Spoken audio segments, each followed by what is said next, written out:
Cancer కి చాలా మంచిది.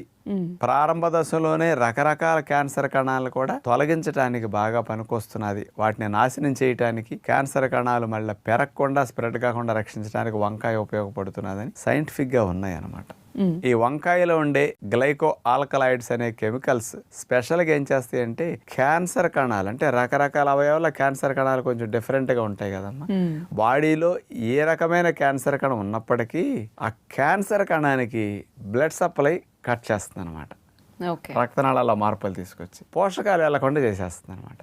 దానివల్ల ఏమవుతుంది, క్యాన్సర్ కణకి న్యూట్రిషన్ అందక క్యాన్సర్ కణం చచ్చిపోతుంది. ఇక స్ప్రెడ్ అవడానికి ఛాన్స్ లేకుండా చేయడానికి ఈ గ్లైకో ఆల్కలాయిడ్స్ అని మెయిన్ ఉపయోగపడుతున్నాయి అంటున్నారు. అలాగే మరొక కెమికల్ సోలసోడైన్ అనే గ్లైకోసైడ్ వంకాయలో స్పెషల్ గా ఉంటుంది అనమాట. ఇదేం చేస్తుందంటే క్యాన్సర్ కణాలని మొదట్లోనే గుర్తించి తానంతట తానుగా చనిపోయేటట్టు వాటికి ప్రేరణ కలిగించి